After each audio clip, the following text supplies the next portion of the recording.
लेकिन हम जिस समाज से आते हैं वह समाज अशिक्षित होने की वजह से जाति को ही छोटा समझ लिया है।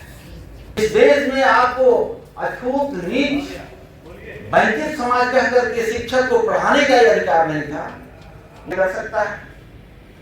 अपने अपने परिवार में हम बैठे हुए अपने दिल पर हाथ रख करके सोचिए कि आपके परिवार में आज भी ऐसे कितने हमारे भाई बहन बैठे होंगे जो उनके परिवार में आज 75-76 साल आजाद भारत में भी मैट्रिक पास कोई लड़का और लड़की नहीं मिलेगा।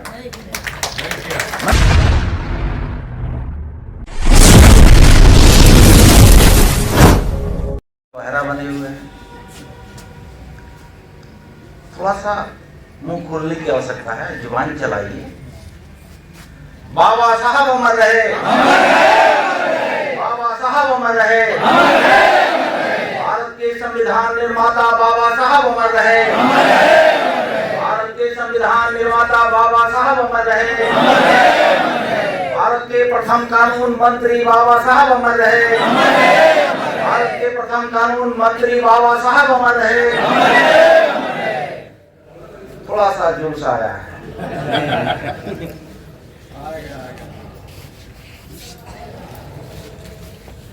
अभी हम लोगों के बीच में जिनकी अध्यक्षता है, जिनके नेतृत्व में हम सब इकट्ठे हुए हैं,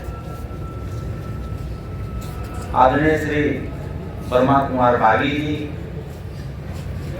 सुधा जी, शंकर राम जी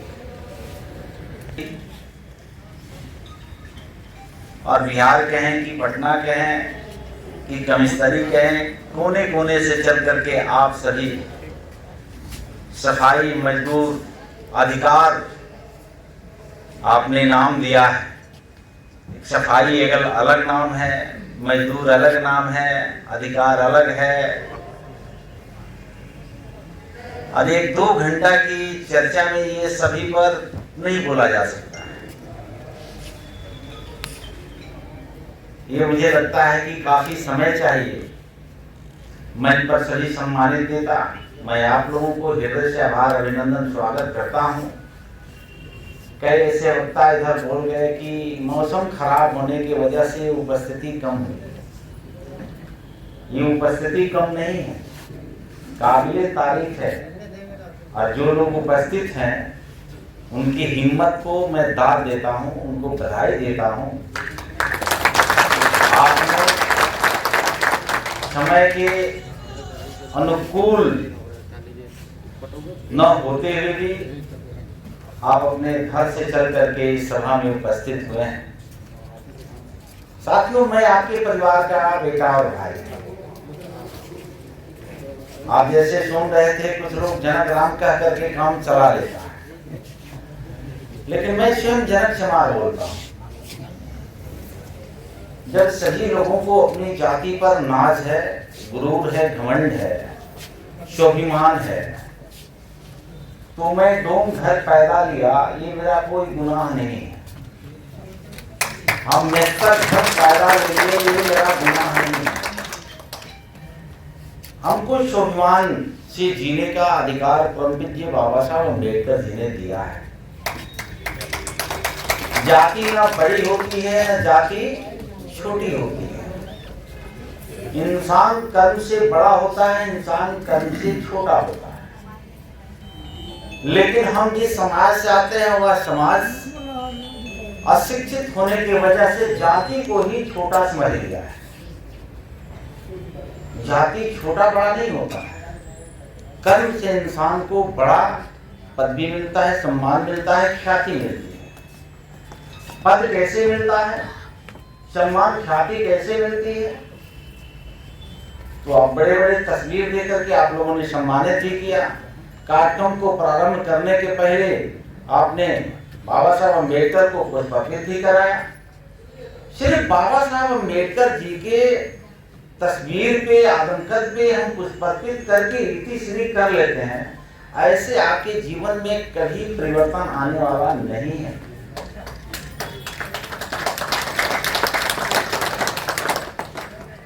ये एक व्यक्ति नहीं है, ये दुनिया के सबसे छठे विद्वान माने जाते हैं, और हम आप नहीं मानते हैं। जो दुनिया में पढ़े लिखे विद्वान लोग हैं, वो विद्वानों ने इनकी ख्याति दिया और एशिया महादेश का प्रथम विद्वान में नाम आता है।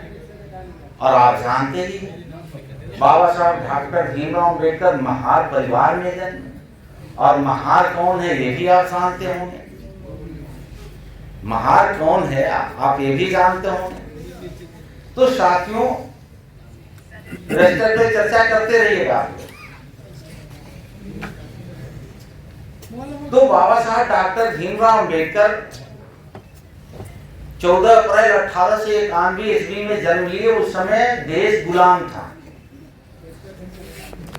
देश आजाद नहीं था, पढ़ने का अधिकार नहीं था, सार्वजनिक स्थल पे जाने का अधिकार नहीं था। लेकिन आज आपको दुनिया में उड़ान भरने का अधिकार बाबा साहब अम्बेडकर ने दिया है। और बाबा साहब डॉक्टर भीमराव अम्बेडकर की पूरी जीवनी वृत्तांत हम आपको नहीं बता पाएंगे। लेकिन उस समय बाबा साहब डॉक्टर भीमराव अम्बेडकर जिस देश में पढ़ने की व्यवस्थाएं नहीं थी, जिस देश में स्कूल में जाने का आपको अधिकार नहीं था, जिस देश में आपको अछूत नीच वंचित समाज कह करके शिक्षक को पढ़ाने का अधिकार नहीं था, उस देश का एक बालक मध्य प्रदेश के महू छावनी में जन्म लेकर के और 1905 में उन्होंने मैट्रिक पास किया। और बड़ौदा के महाराजा शिवाजी राव गायकवाड़ उन्होंने 25 पैसा छात्रवृत्ति देने का प्रारंभ कर दिया। राजा शौक से नहीं दिया। बड़ौदा के महाराजा शिवाजी राव गायकवाड़ अगर 25 पैसे छात्रवृत्ति देने की प्रारंभ की तो उन्होंने शौक से नहीं किया, परंतु ये बाबा साहब डॉक्टर भीमराव अम्बेडकर के प्रतिभा की बदौलत। अभी एक उदाहरण दे करके, अभी बिहार के एक नन्हा बालक क्रिकेट में ख्याति पाया है। कोई नाम बताएगा क्या? विकास वैभव। कल तक कोई नहीं जानता था, उसके मोहल्ले के लोग नहीं जानते थे। आज पूरे दुनिया में उसकी चर्चा चल रही है। राज्य के मुख्यमंत्री आदरणीय नीतीश कुमार जी ने 10 लाख रुपए का चेक प्रदान किया है। मालूम है कि नहीं मालूम है? क्या उनके माता पिता ने 10 लाख रुपया के लिए डिमांड किया था? नहीं किया था। लेकिन जब अपने मेहनत परिश्रम से उनके माताजी का, वैभव के माताजी का आप विचार सुनेंगे तो 2 बजे रात में वो वैभव जग जाता था। तो 2 बजे जब बेटा जगता था तो उनके माताजी का कहना था कि आधे घंटा पहले मुझे जगना पड़ता था। आज दुनिया में ख्याति पा सरकार चेक दे रही है। तो मैं इसलिए थोड़ा सा वर्तमान परिस्थिति को बताया। तो बाबा साहब डॉक्टर भीमराव अम्बेडकर जी उस समय 25 पैसा छात्रवृत्ति लेकर के दुनिया के सबसे बड़ा विश्वविद्यालय कोलंबिया विश्वविद्यालय में दाखिला हो गया।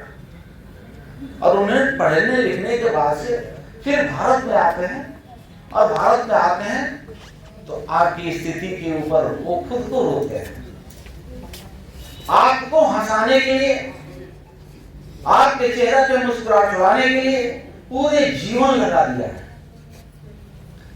और 2 वर्ष 11 महीने 18 दिन संविधान को निर्माण करने में लगा। वह संविधान निर्माण में प्रथम स्थान दिया है शिक्षा का। अब हमारे भाई साहब मंच पर बैठे हुए हैं, हम अधिकार की बात कर रहे हैं, सफाई कर्मी की बात कर रहे हैं, अस्थायी कर्मचारी की बात कर रहे हैं, मानदेय पे हम काम करेंगे इसकी बात कर रहे हैं, डीएम एसपी कलेक्टर कैसे बनेंगे इसकी बात कर रहे हैं। लेकिन मूल जड़ में हमको जाना पड़ेगा। डीएम एसपी कैसे बनते हैं, मास्टर कैसे बनते हैं, दरोगा इंजीनियर कैसे बनते हैं। हमारे भाई साहब यहाँ कह रहे थे कि हमारा दरोगा नहीं है, एसपी नहीं है, कलेक्टर नहीं है, मास्टर नहीं है, चौकीदार चपरासी नहीं है। तो इसके लिए सरकार ने एक मानदंड अपना दिया कि जो बेटा बेटी मैट्रिक पास करेगा वही चतुर्थवर्गीय श्रेणी में वो अप्लाई कर सकता है।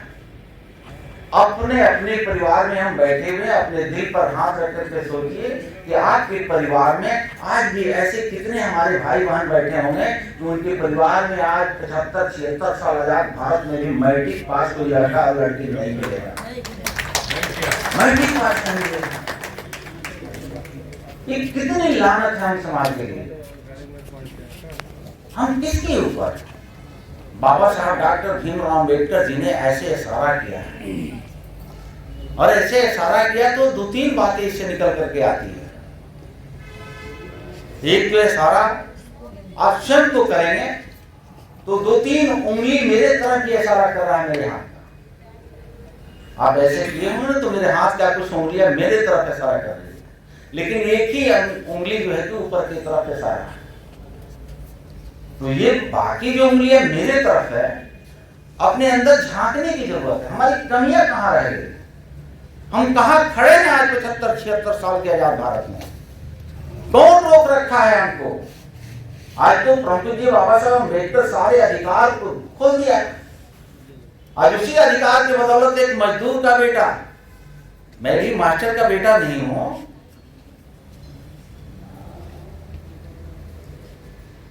दूसरे के खेत में काम करने वाली माँ, दूसरे के खेत में हल चलाने वाला बाप का बेटा आपके बीच में खड़ा होकर बोल रहा है। हम तो ऐसे परिवार में होते हैं कि जमीन भी नहीं होती है कि हम अपनी जमीन में जीविकोपार्जन करके बच्चों को पढ़ा सके। हम तो दूसरे घर के जूठे निवाला करते हैं। आज भी हम उस समाज में देखते हैं। क्या मेरी बातों से आप लोगों को असर नहीं हो रहा है? हम उस परिवार से आते हैं और वहां से हमारी ये दौड़ शुरू हुई है। उस परिवार का बेटा आपके बीच में खड़ा होकर बोल रहा है। लेकिन मेरे माता पिता भी कम पूजनीय नहीं है। उन्होंने कसम खाया कि हम भूखे रह लेंगे, हम दूसरे के घरों में मजदूरी कर लेंगे, हम दूसरे के खेत में मजदूरी खलिहान काम कर लेंगे, लेकिन अपने बेटा और बेटी को कभी मजदूरी करने के लिए नहीं भेजेंगे।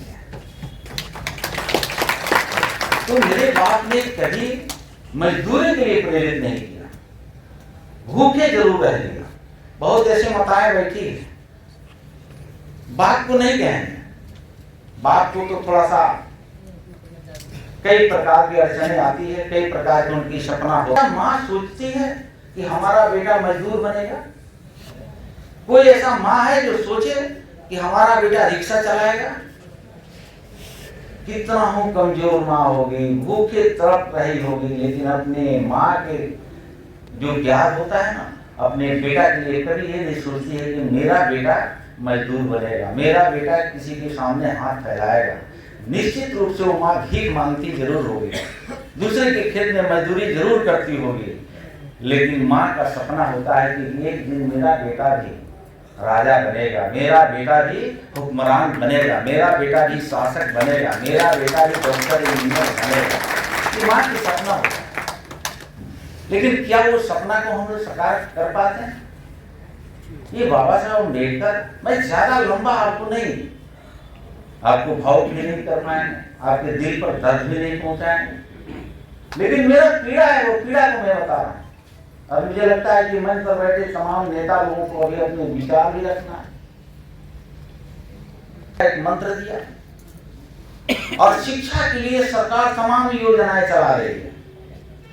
ये मंच पर बैठे हुए इन लोगों को वो सुविधा नहीं मिली होगी, लेकिन आज जो बच्चे पेट में पल रहा है ना, उसकी चिंता सरकार कर रही है।